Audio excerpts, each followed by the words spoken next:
கோயம்பேட்டில் ஆட்டோ டிரைவரை அரிவாளால் சரமாரியாக வெட்டிய 6 பேர் கொண்ட கும்பல். அடுத்த சில மணி நேரத்தில் கொளத்தூரில் ஒரு இளைஞரை வெட்டிய கொடூரம்.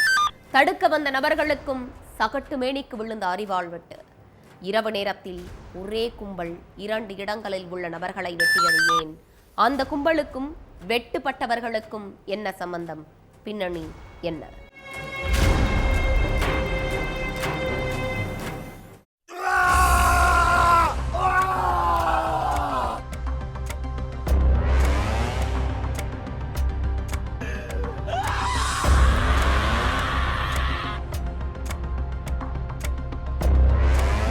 கோயம்பேட்டில் ஒருத்தரை 6 பேர் கொண்ட கும்பல் அரிவாளால் வெட்டி போட்டுட்டு தப்பிச்சு ஓடிட்டதா போலீஸுக்கு ஒரு போன் வந்திருக்கு.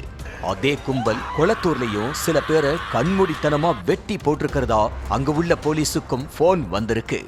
இப்படி ஒரே கும்பல் 2 இடங்கள்ல கொடூர கொலை முயற்சியில ஈடுபட்டதுக்கான காரணம் பழைய பகைதான் அப்படிங்கிறது விசாரணையில வெளியில வந்திருக்கு. 49 வயசான கணேசன் ஆட்டோ ஓட்டிக்கிட்டு இருக்காரு. 39 வயசான அமாவாசை என்ற விக்னேஷ் வண்ண மீன்கள் விற்பனை நிலையத்துல வேலை பார்த்துட்டு இருக்காரு.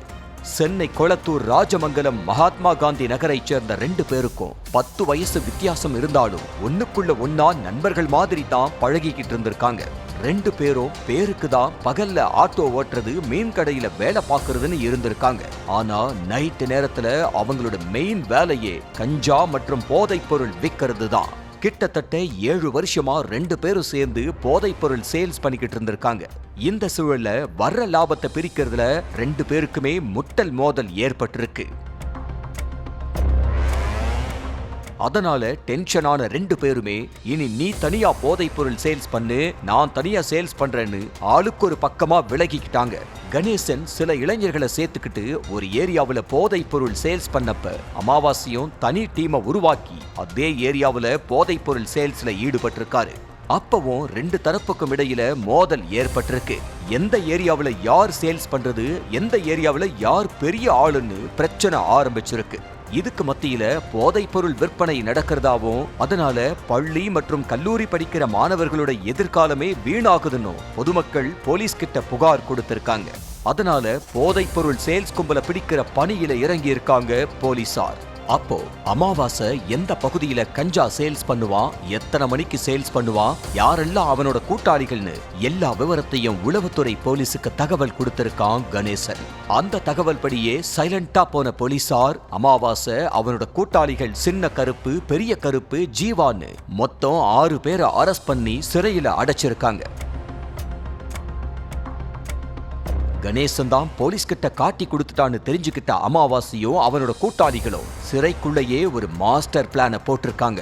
ஜெயிலிருந்து வெளியே வந்ததும் கணேசனையும் அவனோட கூட்டாளிகளோட கதையையும் முடிக்கணும். அப்பதான் பிசினஸ்லயும் எதிரி இருக்க மாட்டான், புதுசா எந்த எதிரியும் உருவாக மாட்டான்னு ஸ்கெட்ச் போட்டிருக்காங்க. ஜெயிலுக்கு போன 90 நாட்கள் கழிச்சு, அதாவது அக்டோபர் 30ஆம் தேதி வியாழக்கிழமை அமாவாசையும் அவனோட கூட்டாளிகளும் வெயில்ல வெளியில வந்திருக்காங்க. வந்த முதல் நாள் அமைதியா இருந்திருக்காங்க. அடுத்த நாள் கணேசனை கண்காணிக்க ஆரம்பிச்சிருக்காங்க.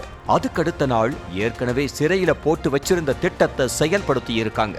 ஆனா அந்த திட்டமும் அரைக்குறையாவே முடிஞ்சிருக்கு. அதாவது அமாவாசையும் அவனோட கூட்டாளிகளும் நினைச்ச மாதிரி கொலையில முடியாம கொலை முயற்சியில முடிஞ்சிருக்கு.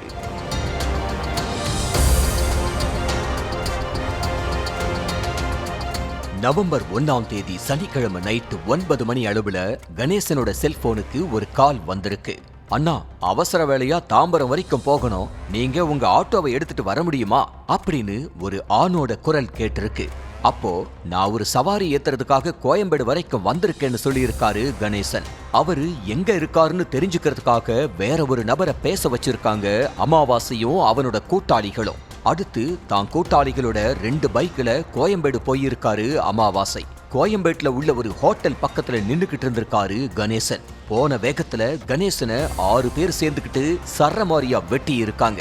உசுர காப்பாத்திக்க கணேசன் ஹோட்டலுக்குள்ள ஓடியும் விடாம வெட்டி இருக்காங்க அமாவாசையும் அவனோட கூட்டாளிகளும். அரிவாள் வெட்டுல அதிக ரத்தம் வெளியேறி கணேசன் மயங்கினதும் அவர் உயிரிழந்துட்டு தான் நினைச்சுக்கிட்டு அங்கிருந்து அந்த கும்பல் எஸ்கேப் ஆயிட்டாங்க.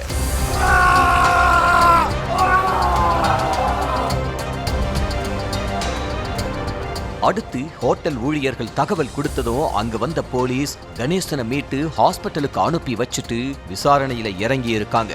உயிருக்கு ஆபத்தான நிலையில இருக்கிற கணேசனுக்கு KMC ஹாஸ்பிட்டல்ல டாக்டர்கள் சிகிச்சை கொடுத்துட்டு இருக்காங்க. இதுக்கு மத்தியில கோயம்பேட்டில இருந்து கொளத்தூர் கிரிஜா நகர் மேட்டு தெருவுக்கு போயிருக்காங்க அமாவாசையோட கேங். அங்க கணேசனோட கூட்டாளி கார்த்திக்க அவங்க வீட்டுக்கே போய் தேடி இருக்காங்க. ஆனா அங்க கார்த்திக் இல்ல. பக்கத்துல உள்ள விநாயகர் கோயில்ல நின்னு தான் நண்பர்களோட பேசிக்கிட்டு இருந்திருக்காரு கார்த்திக்.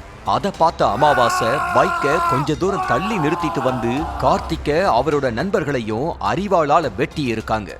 தடுக்க வந்த பொதுமக்கள் சில பேருக்கும் அரிவாள் வெட்டு விழுந்திருக்கு.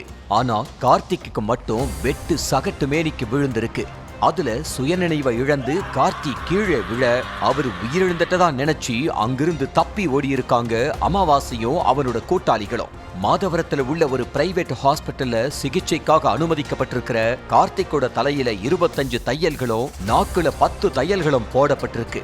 ஒரு பெண் உட்பட 10க்கும் மேற்பட்டோரை அரிவாளால வெட்டிட்டு எஸ்கேப் ஆன அமாவாசையையும் அவனோட கேங்கையும் போலீஸ் ஸ்பெஷல் டீம் தீவிரமா தேடிக்கிட்டு இருக்காங்க.